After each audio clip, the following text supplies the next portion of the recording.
본문의 말씀을 중심으로 여호와의 규례를 알라, 여호와의 규례를 알라라는 제목으로 하나님의 말씀을 전하도록 하겠습니다. 우리 먼저 본문 말씀을 다시 한번 읽어보겠습니다. 예레미야 8장 7절입니다. 시작. 공중의 학은 그 정한 시기를 알고 산비둘기와 제비와 두루미는 그들이 올 때를 지키거늘 내 백성은 여호와의 규례를 알지 못하도다. 예레미야 시대에 이스라엘 백성들을 향한 하나님의 진단입니다. 공중의 학은 정한 시기를 알고 산비둘기와 제비와 두루미는 그 올 때를 지키거늘. 여기 보면 공중의 학이 나오고 또 산비둘기, 제비, 이게 두루미가 나오는데 이 세 종류의 새들은 철새입니다. 이게 뭐 학이라고 그랬지만 또 황새라고도 합니다. 황새라고 산비둘기, 제비, 두루미, 그들이 올 때를 지키거늘. 올 때를 지킨다는 거 뭐냐면 제비가 언제 오죠? 예? 봄에 예? 가을에 와요? 제비가 가을에 오면 돼요, 안 돼요? 되는 거 봤어요? 가을에 오는 제비? 봤어요? 그런 법이 없대요. 그런 법이 오늘 보니까 이 공중의 황새도 그렇고 산비둘기도 제비도 두루미도 이게 다 철새들이거든요. 묻지 마세요. 철새입니다. 이게 다 따지지 말고 철새랍니다. 철새. 우리가 잘 아는 대표적인 철새가 제비지만 제비. 이 철새들은 봄에 오는 철새가 가을에 오는 법이 없어요. 근데 철새가 다 봄에 오지만은 않죠, 그죠? 다 봄에 오지만 그 계절마다 오는 철새들이 있는데 그 철새들은 정확히 자기들이 올 때 그 계절에 그 시간에 옵니다. 왔다가 이렇게 간다고. 오늘 그 말씀을 한 거예요. 그러면서 그런데 내 백성은 여호와의 규례를 알지 못하도다. 이렇게 말씀하고 있습니다. 여호와의 규례. 여러분 우리는 여호와의 규례를 알아야 됩니다. 여호와의 규례를 알아야 돼요. 여호와의 규례가 뭐냐? 제가 3일반 예배 때 잠깐 말씀했지만 이 여호와의 규례는 영어 번역해 보니까 그 번역이 잘 됐어요. NIV가. 보통 이제는 일반으로 이제는 AI나 이래다가 AI 같은 데다가 규례가 뭐냐 이렇게 치면은 디크리 뭐 이런 거로 나옵니다. 단어가 디크리. 근데 이제 NIV 성경에는 근데 보통 일반적인 규례라는 뜻입니다. 그런데 NIV 성경에 나와 있는 그 해석이 참 의미가 잘 해석이 된 것 같아요. 그 의미를. 거기는 requirement, 요청이에요. 요청. 여호와의 규례가 뭐냐면 쉽게 말하면 하나님의 주님의 요청, 주님의 요구. 하나님이 오늘 이 예레미야 8장 7절에 공중의 학도 산비둘기와 제비도 두루미도 자기가 오는 그 철을 안을 정확히 지키는데 내 백성은 이 새들보다 못하다는 거예요. 새들보다. 하나님이 요구한 대로 하나님이 정한 대로 그 정한 그 길을 아무 때나 오지 않는데 그 정한 그때에 오는데 하나님을 믿는다고 하나님의 이름을 부른다는 이스라엘 백성들은 그 새들보다도 못하다. 그러면서 오늘 내 백성은 여호와의 규례를 알지 못하다. 여호와의 요구를 알지 못하다. 여러분 우리 신앙생활 가운데서 가장 중요한 건 뭐냐면 하나님의 요구가 뭔지를 아는 것입니다. 여러분 하나님의 요구가 무엇인지를 모르고서 신앙생활을 하면요. 그리고 그 요구를 따라서 신앙생활을 하지 않으면요. 제가 언젠가 그런 가끔 좀 죄송한 말씀이지만 예전에 그런 말씀을 많이 드렸어요. 여기 지금 교회 지금 우리 교회 좀 여기 계신 분도 계시지만 예전에 다니시는 분 중에도 죄송합니다. 제가 목사가 보기에 저분이 교회를 계속 오래 나오긴 나오는데 저분이 뭘 믿을까? 저분이 뭘 믿는지 모르겠어요. 그래서 제가 우습게 얘기를 그러겠어요. 참 기적이라고. 이런 분들이 교회에 빠지지 않고 계속 나오는 게 기적이라고. 예? 믿음이 뭔지, 하나님의 요구가 뭔지, 그 요구가 뭔지를 모르고서 신앙생활을 한다는, 신앙생활을 계속 한다는 기적입니다. 기적. 그래서 우리가 신앙생활 가운데 정말 중요한 게 뭐냐면 오늘 표현은 여호와의 규례. 하나님의 요구가 뭔지를 알아야 돼요.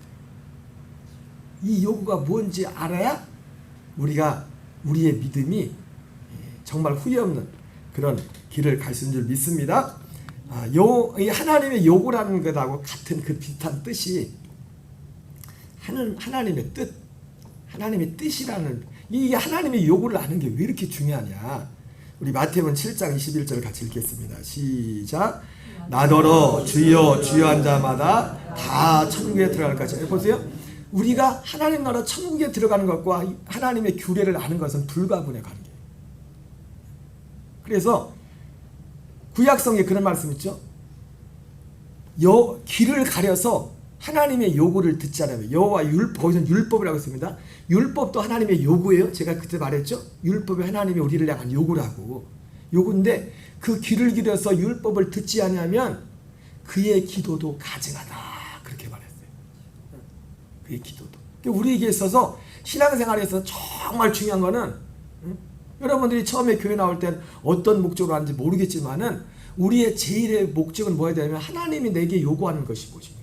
하나님이 정말 우리에게 요구하는 것이 무엇인가? 처음에는 우리의 요구 때문에 왔겠죠. 그죠? 처음에 이해합니다. 하나님이 그렇게 교회로 부르니까. 열의 아합은요, 멀쩡해가지고는 안아야 하나님 앞에 잘. 내가 인생을 살다 보니까 어떻게 사는 게 바르게 사는 건가. 그래가지고 오는 분들은 별로 없어요.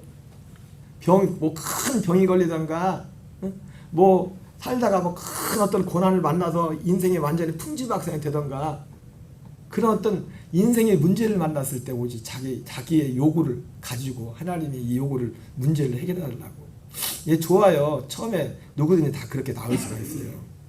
그러나 그 신앙 가지고는, 그거 가지고는요, 우리가 하나님 앞에 온전한 신앙도 할 수 있고, 더 중요한 건 뭐냐, 그 믿음 가지고는 천국 못 가요. 천국 가는 건 관계없어요.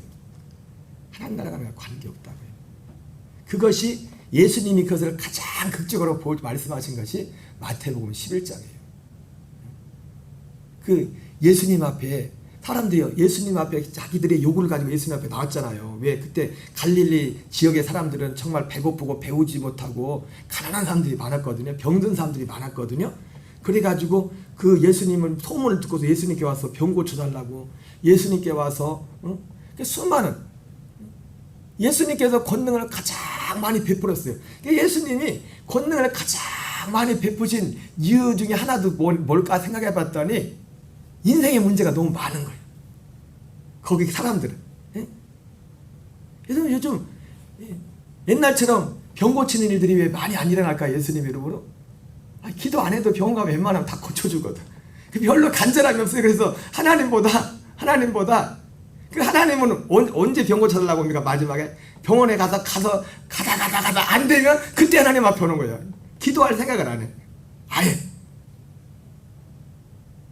그 갈릴리, 그 가나지 그 사람들이, 대부분 사람들이 다 자기의 요구를 가지고 예수님을 따랐다고요. 그래서 예수님께서 권능도 많이 베풀었어요. 요구가 많았으니까. 근데 예수님이 그들에게 권능을 가장 많이 베푸신 그 고을들이 회개하지 않았다고 했어요. 그 회개하는 게 뭔지 아십니까? 주님의 요구를 들으려고 해요. 주님의 요구를. 하나님의 요구가, 그들 향한 하나님의 요구가 뭔지를 들으려고 하지 않았어요. 오직 마지막까지 자기들의 요구만을 가지고 계속 예수님을 따라가다가 가버나움 회당에 가서 예수님께서 진짜 하나님이 우리에게 요구하는 것이, 원하는 것이 무엇인가 그 말씀을 할 때는 그들의 귀에 들리질 않았어요. 하나님의 규례, 여호와의 규례라는 것은 하나님의 요구입니다. 요구라는 것은 여기 마태복음 7장 21절에 나오는 하나님의 뜻이라는 말과 같은 의미로 받은 하나님의 뜻. 하늘에 계신 하나님의 뜻대로 행하는 자라야 들어가리라. 이렇게 말씀하고 있습니다. 자, 그러면 하나님의 뜻은 뭘까요? 하나님의 뜻. 하나님이 우리를 향한 요구는 딱 두 가지입니다. 딱 두 가지. 사도 바울이 가는 데마다 사람들에게 이것을 요구했어요. 사도행전 20장 20절 21절을 같이 있습니다. 시작. 유익한 것은 무엇이든지 공중 앞에서나 각 집에서나 거리낌이 없이 여러분에게 전하여 가르치고 유대인과 헬라인들에게 하나님께 대한 회개와 우리 주 예수 그리스도께 대한 믿음을 증언하는 것입니다. 하나님이, 이 하나님의 요구는 딱 그냥 간단하게 표현한다면 우리 사람들의 하나님의 요구는 딱 두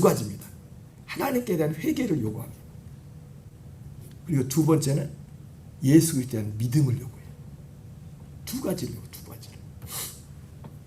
자, 그러면 하나님께 대한 회개가 뭔가?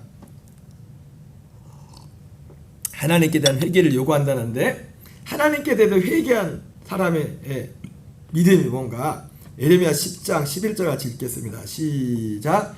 너희는 이같이 그들의 이르기를 천지를 지치 아니한 신들은 땅 위에서 이 하늘 아래에서 망하리라 하라. 예.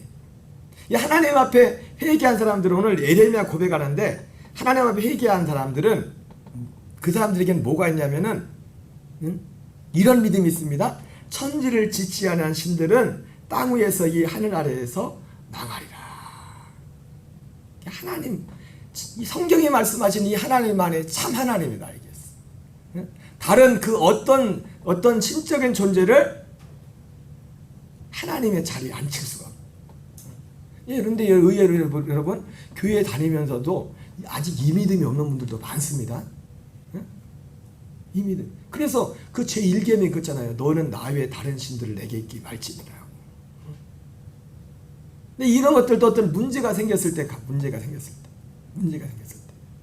예전에 그 지금 돌아가신 광림교회 그 원로 목사님이셔 돌아가신 김선도 감독님이 6.25 때 이제는 피난 오시면서 이제는 시골에서 그 어머님이 이승려 전사님이라고 어머니 이승려 전사님이셨는데 이 자식들을 기르는데 그 마을에서 어떤 일이 있었냐면은 그 마을에 그 미신들 많이 옛날 미신을 많이 섬겼지 않습니까? 그래서 마을 제사를 섬기고 모여가지고 돈 모아가지고 이제는 제사를 하는데 어느 날 와가지고 이제 선도 어머니한테 와가지고 또 이제는 돈 내라고 같이 참여하라고 그랬답니다.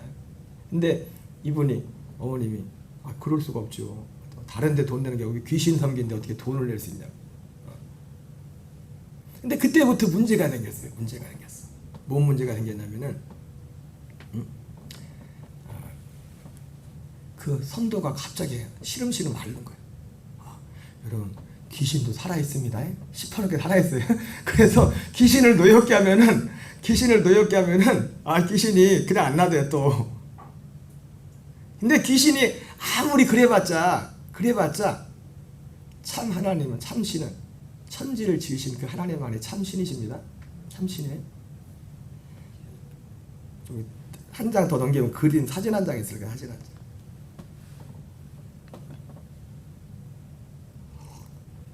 어디서 많이 본 데 같아요? 이게 어딘지 아십니까 여러분?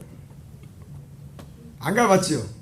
이게 저기 거금도에서 배 타고 가면 시산도라는 섬이 있어요. 우리 이재권 집사님 그 사시는 고향 태어나서 자랐던 곳인데 사실은 제가 여기에 대해서 옛날부터 궁금한 게 하나 있어요. 뭐냐면 제가 예전부터 시산을 가보지 않지만 예전부터 들어봤던 게 뭐냐 시산에 대한 소식이 뭐냐면 시산에 인구도 정확히 몇 명인지 내가 몰랐지만은 시산에 사시는 분들이 그 사람들 그 동네 사람들 그 마을 분들의 80~90%가 교회 다닌다는 그걸 들은 적이 있어요 옛날에. 그래가지고 내가 속으로 생각해 야 어떻게 섬에서 그렇게 그 대부분의 사람들이 교회를 다닐까? 이 사실 제가 그게 굉장히 궁금하면서도 마음속에 어떤 의구심 같은 게 있었어요. 뭔가 있긴 있나 봐 저희가. 근데 얼마 전에 우리 이재권 집사님이 그 사실을 가르쳐서 왜 그랬냐고. 여러분 보통 특히 이제 바다 일을 하시는 분들은 미신이라는 게 더 강하잖아요, 그죠? 그래가지고 거기도 이제는 미신 같은 거를 많이 섬기고 옛날에 이제는 그래서 이제는 그 무슨 신을 섬겼어요? 예수 믿기 전에는 거기는 당산. 네. 어쨌든 거기서 하는 신 말을 잘 들어 말 안 들으면 또 큰일 나고 그랬대요 실제로. 그래가지고 그런 사람들이 어떻게 예수를 믿겠어요? 예수를 믿기가 쉽겠어요. 근데 어느 날 어떤 그 목사님인지 선교사님인지 오셔가지고 집회를 했는데 아마 성령 충만한 능력 있는 목사님이 집회했나. 근데 거기서 막 귀신들이 나가고 막 그런 데로 막 별 난리가 났나 봐요. 그러면서 그걸 보면 사람들이 더 센 신이 있네. 진짜 신이 있네. 그래가지고 내가 그 의문에 궁금했던 것을 이제 저도 마음에 진정을 했었는데 그런 게 있었나 보다. 있을 수가 없거든요 사실은요. 섬에 있는 사람들이 거의 80~90%가 다 교회 다닌다는 것이 쉽지 않은 거거든. 그래서 그런 게 있었구나. 그런 거. 그래서 그때부터 그 마을 분들이 그 옛날 세상 신이 아닌 하나님의 참신이구나. 그래서 그 김선도 목사님 어머님도 너 죽을 테면 죽어라. 난 죽어도 난 귀신한테 돈 못 낸다. 돈 못 낸다. 그래서 시름시름 알아가는데 어느 날 기도하는데 하나님이 어떤 지혜를 주셔가지고 해서 이제 어쨌든 선도가 죽지 않고 살았는데 하나님 앞에 회개했다는 것은 뭐냐면 여기 나왔죠. 하나님 안다는 것. 천지를 짓지 아니한 신들은 땅 위에서 이 하늘에서 망할지어다. 하나님이 그 규례가 뭐냐면 그 요구하는 게 뭐냐면 천지를 지으신 이 하나님만을 하나님으로 섬기러 원하는 겁니다. 아멘이십니까? 예. 자, 그런데 여기서 나가서 로마서 1장 21절을 읽겠습니다. 로마서 1장 21절입니다. 시작. 하나님을 알되 하나님을 영화롭게도 아니하며 감사하지도 아니하고 오히려 그 생각에 허망해지며 미련한 마음이 어두워졌나니. 예. 하나님의 요구는 뭐냐면 이 예레미야 10장 11절 하나님이 회개를 요구하는 겁니다. 하나님이 인생들을 향한 첫 번째 회개는 뭐냐면 회개인데 그 하나님에 대한 회개를 하게 되면 그 나타나는 게 뭐냐면 이 천지를 짓지 않은 다른 신들은 다 망할지어다. 이 예레미야가 선포했던 그 믿음이 그 사람의 같은 믿음이네. 같은 믿음. 무슨 믿음이요? 같은 믿음. 성경에 나온 사람들이 그 사람들의 믿음은 특별한 믿음이 아니라 우리도 그들과 같은 믿음을 가져야 돼요. 같은 믿음. 그들에게 하나님의 샘플로서 그들에게 믿는 건 이런 거다 하고서 보여주려고 그 사람들을 세운 거지. 그 사람들은 뭐 특별하니까 저 사람들 그런 게 아니에요. 정말 믿는 사람, 정말 회개한 사람은 같은 믿음을 갖는 거예요. 같은 믿음을. 같은 믿음. 그래서 나가서 하나님을 영화롭게 하고 하나님을 감사하는, 모든 것에 있어서 하나님께 감사하는. 옛날에는 세상신한테 그가 어디랬죠? 또 당신이랬어요? 뭐시? 당산신한테 드렸던 열심과 물질과 이런 것들을 이제 하나님 앞에 갖다 하나님 앞에 드리는 거예요. 내 몸을 드리고 시간을 드리고 내 물질을 하나님 앞에 드리는, 하나님 앞에. 이것이 하나님의 첫 번째, 하나님의 요구, 첫 번째 요구. 하나님 앞에 감사하고 하나님을 영화롭게 하는 거예요. 여러분, 하나님이 예레미야 10장 11절이 믿음이 된 사람은 하나님 앞에 감사하는 줄 믿습니다. 하나님 앞에 영광 돌린 줄 믿습니다.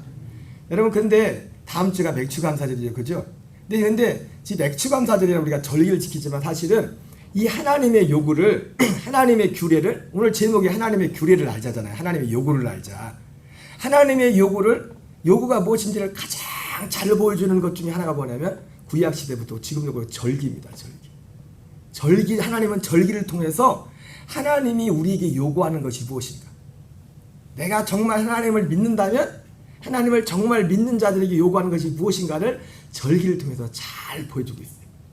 특별히 보겠지만 이 절기 가운데는 이제 특히 감사절기는 두 번인가 구약에도 2번 나오고 우리도 2번이죠, 그죠? 예. 전반기 한 번, 후반기 한 번, 우리도 감사절기를 지키지 않습니까? 감사절기를. 이게 하나님의 요구예요. 하나님의 요구. 신명기 16장 9절 10절을 같이 읽겠습니다. 시작. 7주를 셀지니 곡식의 낫을 내는 첫날부터 7주를 세어 내 하나님 여호와 앞에 77절을 지키되 내 하나님 여호와께서 내게 복을 주신 대로 내 힘을 헤아려 자원하는 예물로 드리고 11절입니다. 시작. 너와 내 자녀와 노비와 내 성중에 있는 레인과 및 너희 중에 있는 객과 고아와 과부가 함께 내 하나님 여호와께서 자기의 이름을 두시려고 택하신 곳에서 내 하나님 여호와 앞에서 즐거워할지어다. 예. 하나님의 요구를 알아야 됩니다. 하나님의 규례를 알아야 되는데 그 하나님의 규례가 뭔지를, 요구가 뭔지를 가장 잘 보여주는 것이 절기예요. 절기. 하나님의 요구가 뭔지를. 그래서 여기 신명기 16장 이 9절부터 11절까지는 특별히 그 첫 번째 감사절기 중에 우리 지금 다음 주에서 맥주 감사절인 거죠. 맥주 감사. 77절에 나오는 맥주 감사절. 근데 두 번의 감사의 어떤 특징이 있어요. 특징. 하나는 하나님 앞에 감사. 하나님 앞에 하나님이 이 모든 것을 하나님이 주셨습니다. 사람마다 늦게 오는 게 다르죠. 감사도. 그래서 여기 보니까 16장 9절 10절에 내 하나님 여호와 앞에 77절을 짓기되 내 하나님 여호와께서 내게 복을 주신 대로 내 힘을 헤아려 자원하는 애물을 드리고. 특별히 이 감사절에는 하나님 앞에 자원하는 애물을 드리는 겁니다. 누가 억지로 시켜서가 아니라, 여러분 억지로 시켜서 아닙니다. 앞서 말했던 그 믿음 있는 사람은 자원해서 애물을 드리게 돼 있어요. 자원하는 애물. 그리고 두 번째 이 감사절에 하나님의 요구가 뭡니까? 11절 다시 있습니다. 시작. 너와 내 자녀와 노비와 내 성중에 있는 레인과 및 너희 중에 있는 객과 고아와 과부가 함께 내 하나님 여호와께서 자기 이름을 두시려고 택하신 곳에서 내 하나님 여호와 앞에서 즐거할지니라. 하나님 앞에 우리가 받은 그 복대로 힘을 헤아려서 다 각자 받은 복이 다르죠. 특별히 이제 예물을 드리니까 어떤 우리가 받은 소유가 다 다를 거 아닙니까? 소유를. 그잖아요. 제가 6개월 동안 하나님이 주신 제가 받은 게 다르고 여러분들 다 받은 게 다르단 말이에요. 그래서 하나님 앞에 헤아려서 하나님 앞에 자원하는 예물을 드리고. 그리고 두 번째는 너와 내 자녀와 노비와 내 성중에 있는 레인과 및 너희 중에 있는 객과 고아와 과부와 함께 내 하나님 여호와께서 자기 이름을 두시려고 택하신 곳에서 내 하나님 여호와 앞에서 즐거할지니라. 두 번째는 이 하나님 앞에 이걸 어떻게, 이 감사절을 어떻게 표현합니까? 하나님 앞에 드리는 거, 하나님 앞에 드리는 겁니다. 여러분 우리가 예배 때 드리는 모든 것은 사람 앞에, 교회한테 드리는 게 아니에요. 하나님 앞에 드리는 거. 하나님 앞에. 누구한테 드리는 거라고요? 하나님. 이걸 여러분이 명심하셔야 돼요. 사람한테 드리는 게 아니에요. 하나님 앞에.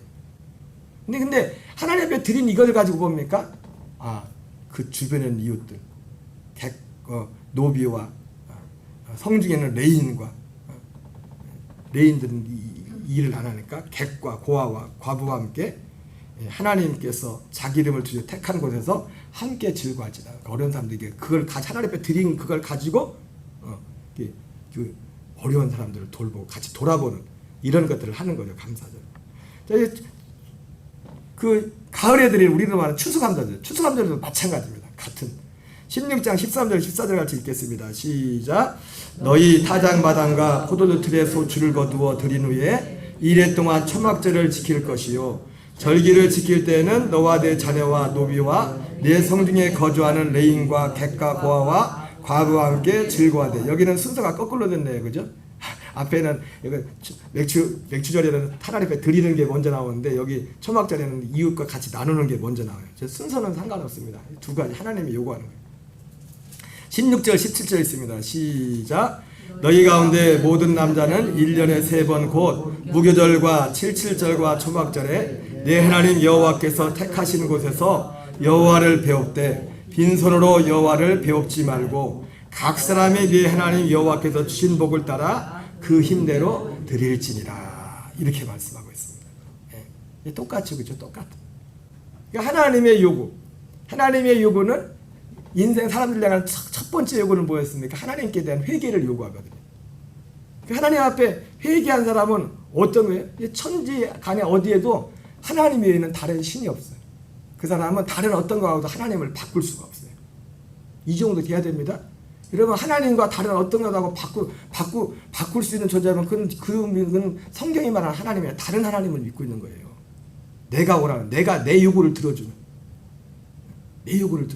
아까도 말씀드렸지만 우리가 처음에 교회 나올 때는 내 어떤 요구 때문에 왔지만 진짜 복이 있는 사람은 어떤 사람은 하나님의 요구를 따라가는 거예요.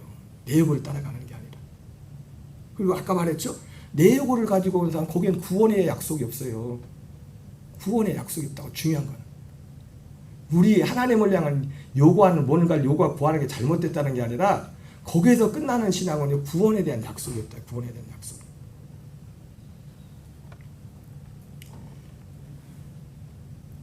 여러분 주보를 한번 보세요.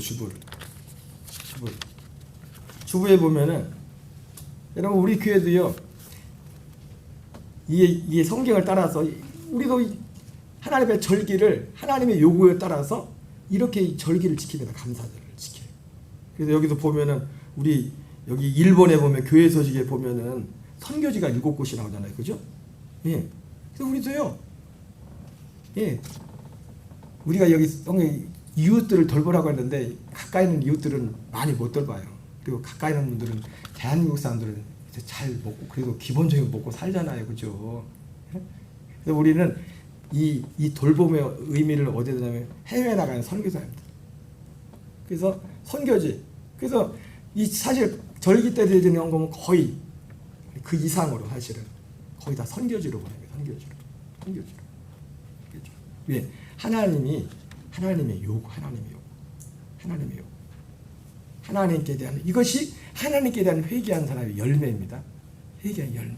우리 하나님을 향한 회개를 요구하는 거예요. 우리 고린도 4장 6절을 같이 읽겠습니다. 시작.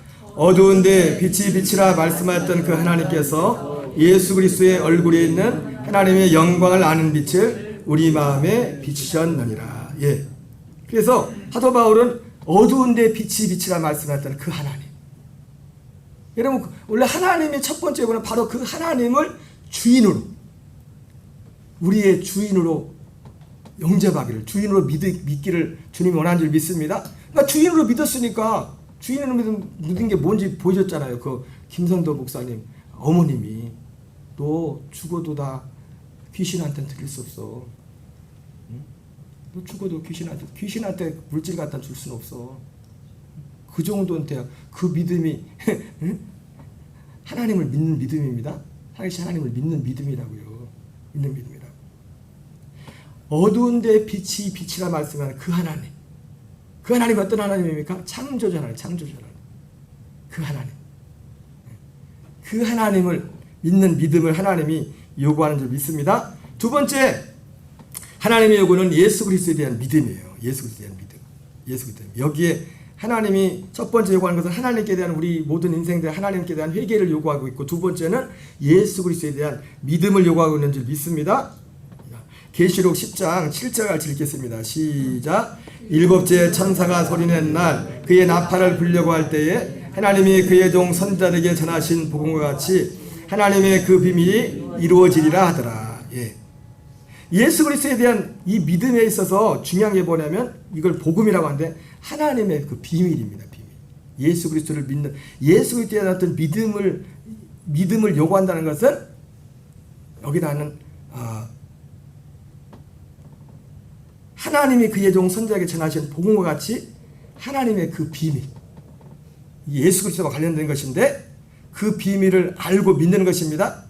여러분 우리의 미래 사실은 궁극적으로 말하면요 이 모든 온 세상과 우리 개인의 운명은 사실은 어디에 있냐면 어디 무엇에 따라 되냐면은 계시록 오늘 10장 7절에는 하나님의 그의 종 선자에게 전한 그 복음이 우리 모든 이 세상과 우리 개인 인생의 운명이 최종적인 운명이 되는 줄 믿습니다. 그래서 우리는 이 하나님의 비밀을 알아야 돼요. 하나님의 비밀. 복음이 하나님의 비밀인데 골로새서 2장 2절을 같이 읽겠습니다. 시작.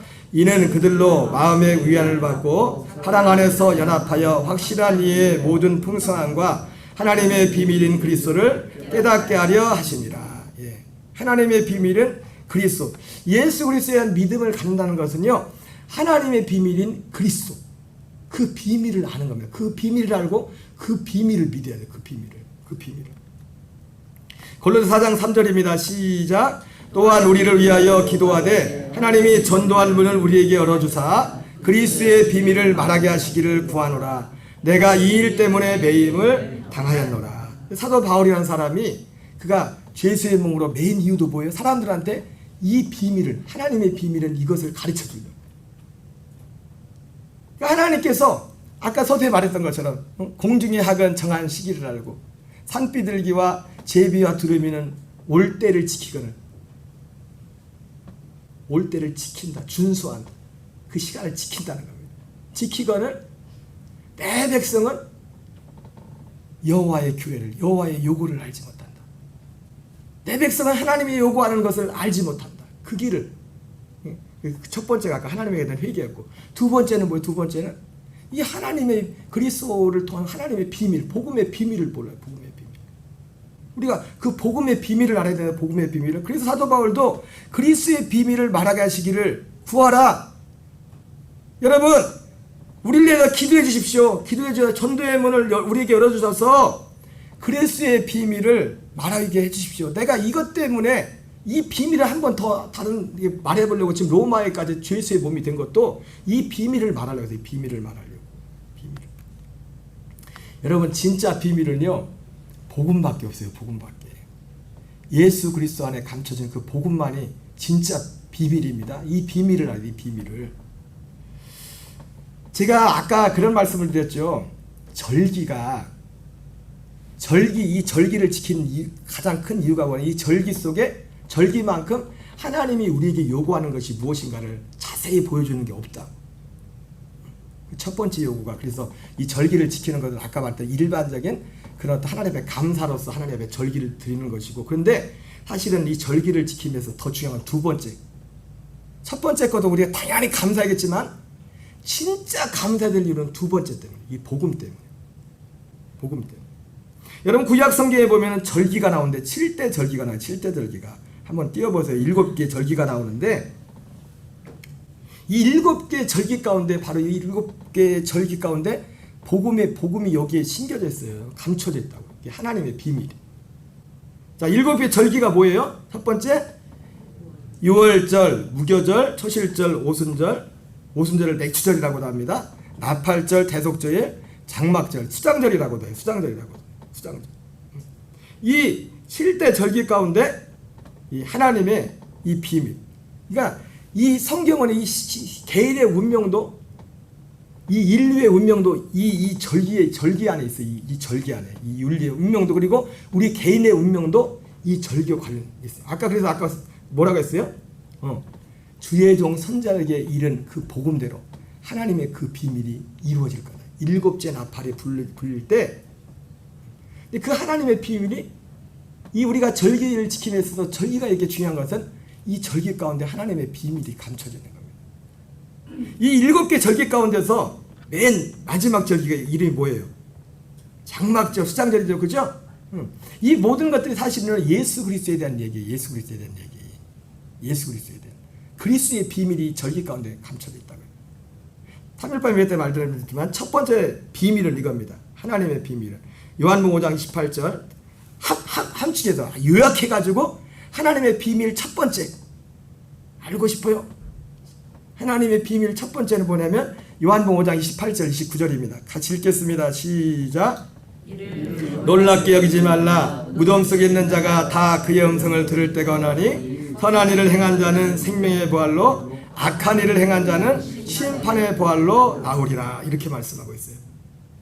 첫 번째 이 복음의 승리의 하나님의 비밀은 뭐냐면, 예수님이 이를 놀랍게 여기지 말라. 무덤 속에 있는 자가 다 그의 음성을 들을 때가 오나니 선한 일을 행한 자는 생명의 부활로, 악한 일을 행한 자는 심판의 부활로 나오리라.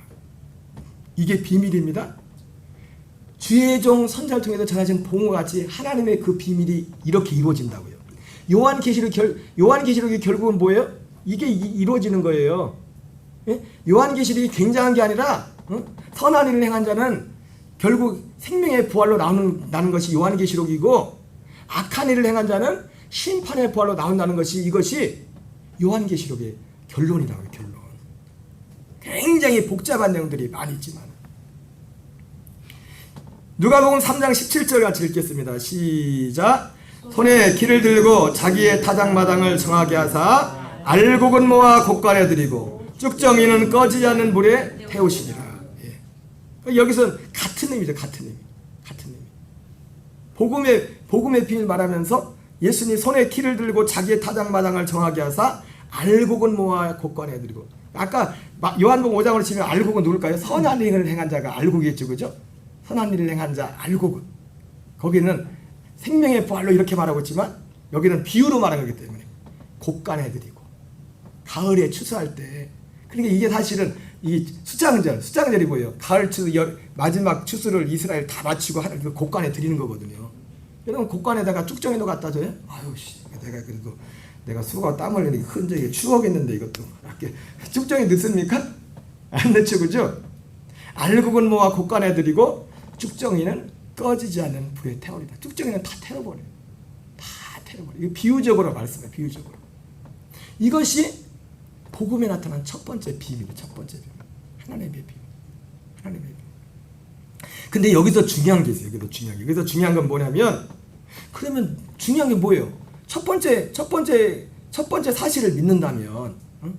선한 일을 행한 자는 생명의 부활로, 악한 일을 행한 자는 심판의 부활로, 이걸 믿는다면 여기서 중요한 게 뭡니까?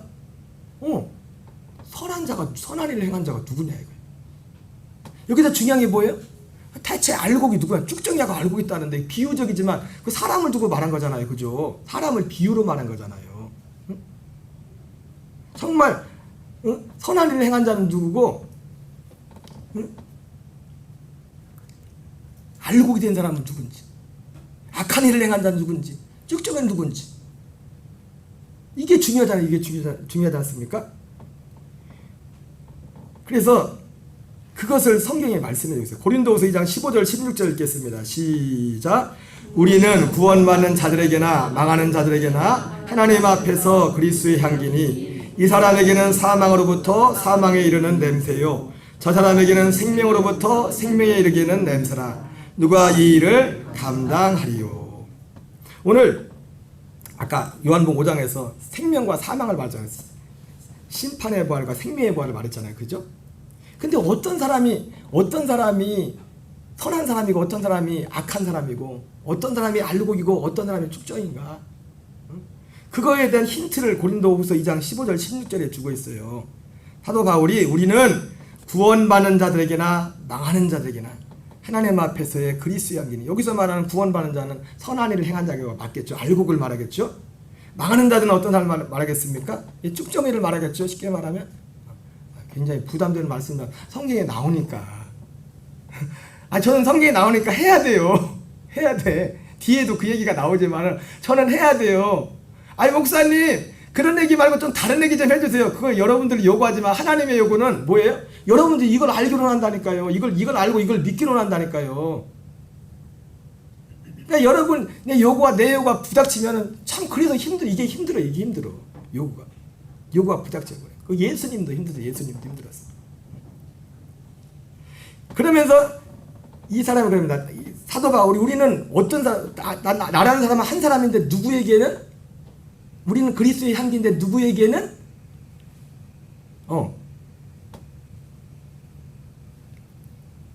사망에 이르는 냄새가 되고 누구에게는 생명에 이르는 냄새가 된다. 그러면서 누가 이 일을 감당하리요 이렇게 말해요. 그러면 어떻게 해서 사도 바울이 무엇 때문에 이 사람들이 그리스도의 향기가 된다는 건지 고린도서 2장 17절 같이 보겠습니다. 시작.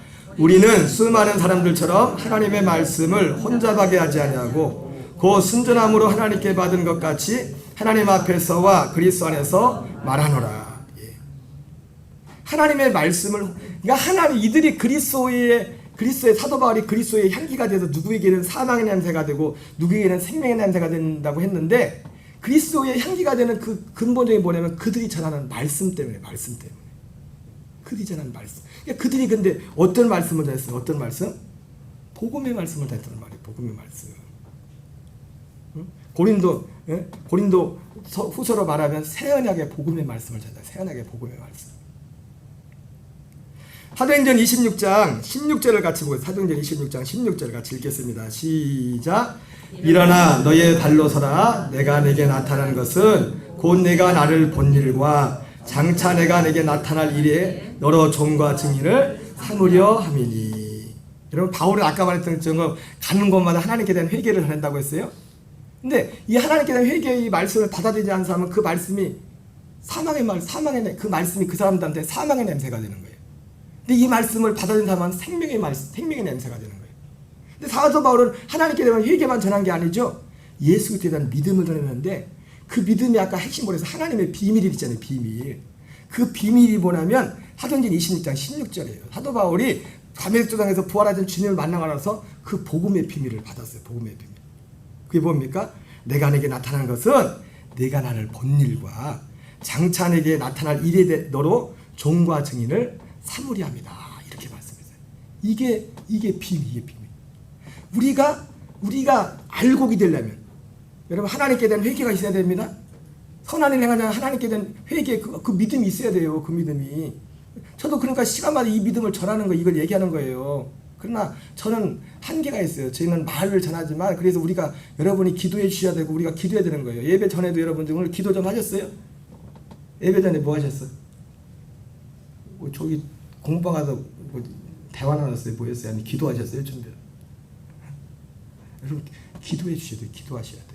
여러분 자신을 위해서도 기도해야 되고 저를 위해서도 기도해야 되고 또 여러분들도 사실은 이 말씀을 들을 때 제가 지금 여기 여러분 이 말씀을 듣는 게 굉장히 힘든 분들이 있어요. 그걸 어떻게 하냐? 내가 힘들어요. 하나님 말씀인데도 여러분들이 이 믿음을 이걸 받아들이고 이 뭐다 그리고 또 여러분들이 원하는 것들이 다르면 힘들다고 여러분들도 힘들고 저도 힘들고 피차 힘들어요. 피차 힘들어. 여러분들도 힘든데 이제 교회 나온 분들은 얼마나 힘들겠어요. 그래서 기도해 주셔야 돼요. 예배 때도 기도하셔야 되고 우리가 같이 기도해 줘야 된다고요. 기도해야 된다. 그러니까 복음이 하나님 아까 사도 바울이 그 그리스도의 비밀 때문에 자기가 매였댔잖아요. 그 비밀이 뭐냐면 사도행전 26장 16절에 바울이 부활하신 주님을 만나가서 받은 말씀이라고요. 그게 그리스도의 비밀, 이게 그리스도의 비밀.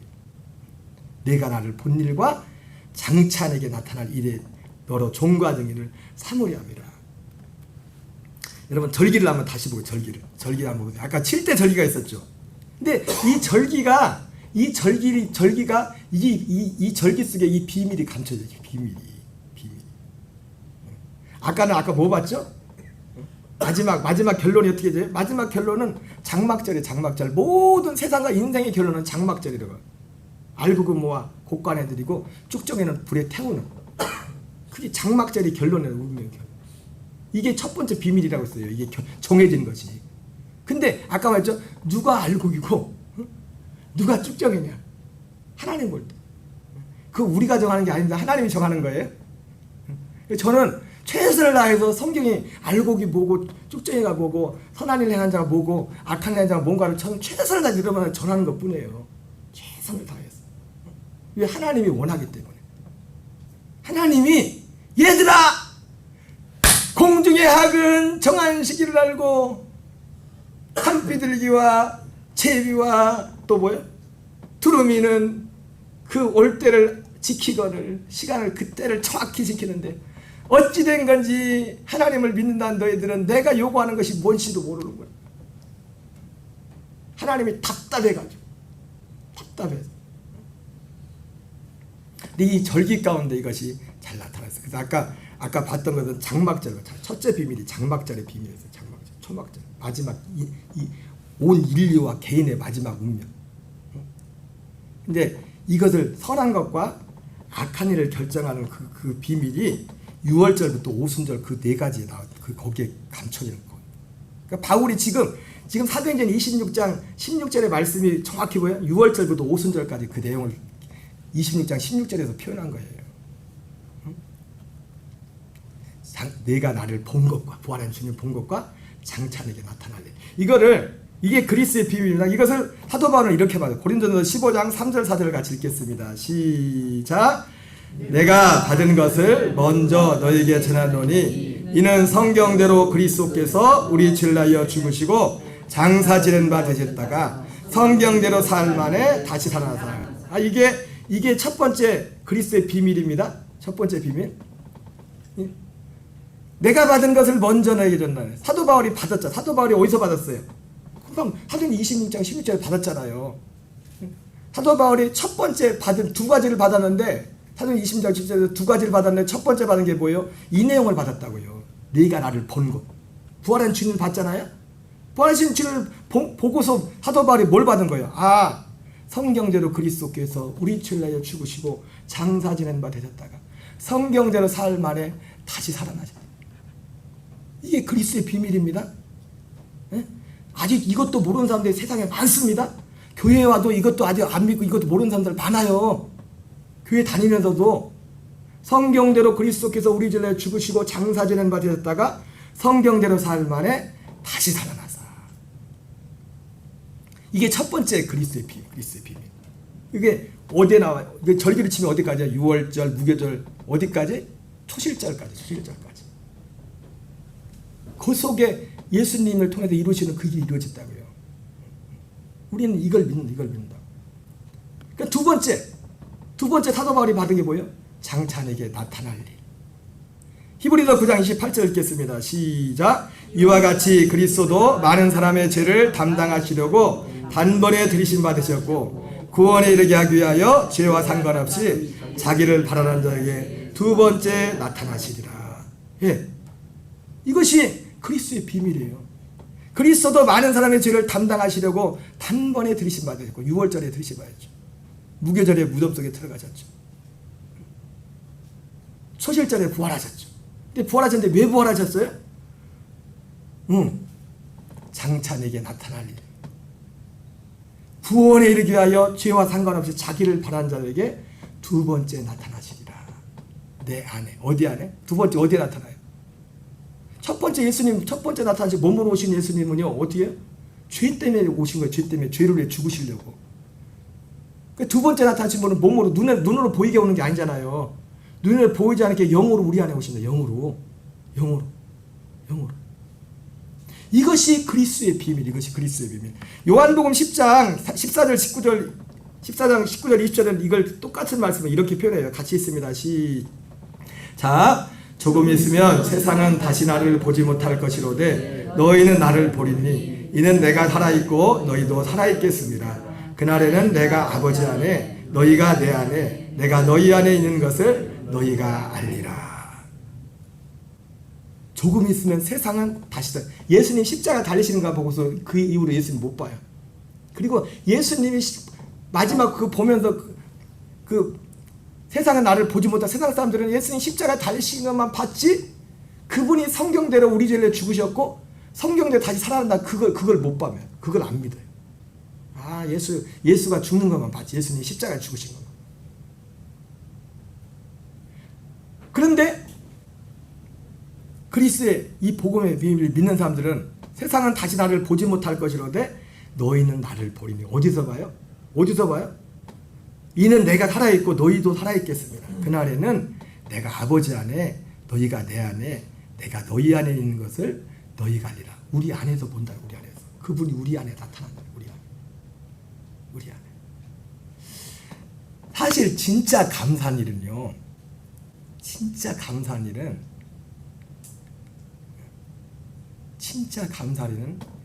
이 진리를 알고 이것을 믿어서 이 안에서 사는 거예요. 진짜 예수님 말씀하신 선한 일은 뭐냐면 이 믿음으로 사는 게 선한 일이에요. 내가 사는 것이 아니라 오직 내 안에 계신 그리스도로 사는 거예요. 제가 오늘은 여기까지만 할게요. 왜 그러냐면 제가 아까도 말씀드렸지만 여러분 우리는 하나님의 교리를 알아야 돼요. 그분의 요구를 알아야 돼요. 이제는 여러분의 신앙의 자세를 내 요구만 구하다가는 하나님의 요구가 무엇인지를 알아야 돼요. 근데 다시 한번 말씀드리지만 근데 제가 왜 이제 설교도 여기 하다 이제 여기까지만 하면 시간도 됐지만은 기도가 많이 필요해요. 예. 저는 이 말씀이 너무 좋거든요. 저는 하나님이 물질적으로 준 그것도 감사하지만 그 감사와 이 감사는 비교할 수가 없어요. 이 감사하고는.